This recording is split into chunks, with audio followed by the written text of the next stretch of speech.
Assalamualaikum warahmatullahi wabarakatuh.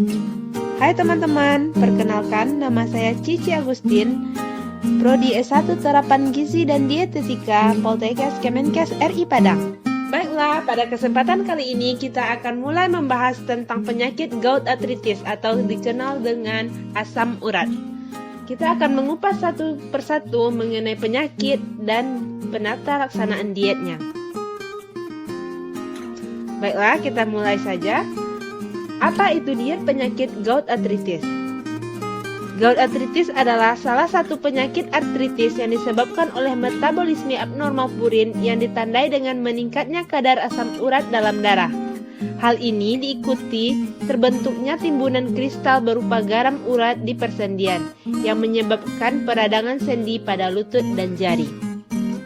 Adapun tanda dan gejalanya adalah yang pertama, kita merasakan nyeri hebat pada pagi hari atau malam hari. Yang kedua, peradangan atau kemerahan disertai dengan demam. Yang ketiga, sendi yang bengkak terasa panas. Ini biasanya berlangsung sekitar 24-36 jam. Yang keempat, gangguan gerak. Gerak kita akan terbatas. Yang kelima, merasakan kesemutan. Yang keenam, Malaysia atau tidak enak badan. Selanjutnya kita masuk kepada makanan yang dibatasi, yang kandungan purinnya sedang 9-100 mg purin per 100 gram bahan makanan. Dibatasi maksimal 50-75 gram atau 1-1,5 potong daging, ikan atau unggas, atau 1 mangkuk 100 gram sayuran sehari. Ada daging dan ikan kecuali yang terdapat pada kelompok 1 tadi. Yang kedua, selanjutnya ada ayam, udang, kacang kering dan hasil olahan seperti tahu dan tempe, asparagus, bayam, daun singkong, kangkung, daun dan biji melinjo.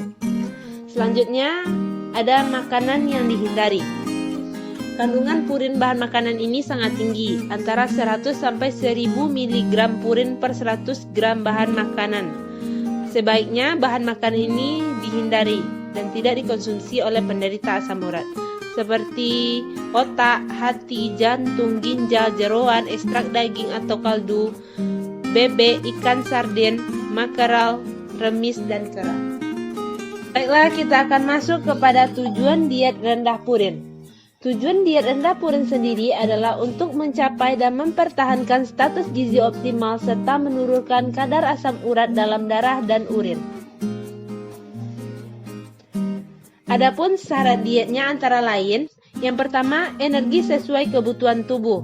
Yang kedua, protein cukup yaitu 1-1,5 gram per kilogram berat badan atau 10-15% dari kebutuhan energi total. Yang ketiga, hindari bahan makanan sumber protein yang mempunyai kadar purin besar dari 150 mg per 100 gram bahan makanan.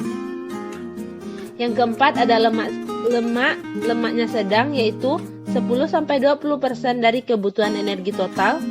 Yang kelima ada karbohidrat dapat diberikan lebih banyak yaitu 65-70% dari kebutuhan energi total. Untuk vitamin dan mineral cukup, serta cairan disesuaikan dengan urin yang dikeluarkan setiap harinya. Apabila kita telah merasakan tanda dan gejala asam urat, sebaiknya kita mulai dengan diet rendah purin. Yang kedua, menormalkan berat badan. Yang ketiga, kita harus beraktivitas fisik. Yang keempat, menghindari minuman beralkohol dan makanan yang tinggi purin, serta kita harus menjaga keseimbangan cairan tubuh. Ini ada bahan makanan sehari untuk diet rendah purin 1 dan diet rendah purin 2. Diet rendah purin 1 energinya 1500 kilokalori per hari, diet rendah purin 2 energinya 1700 kilokalori per hari. Untuk bahan makanan diet rendah purin 1 dan diet rendah purin 2 dapat dilihat pada tampilan slide saya. Berikut ini adalah contoh anjuran makan sehari pada penderita asam urat. Nah, bagaimana teman-teman? Apakah sudah paham?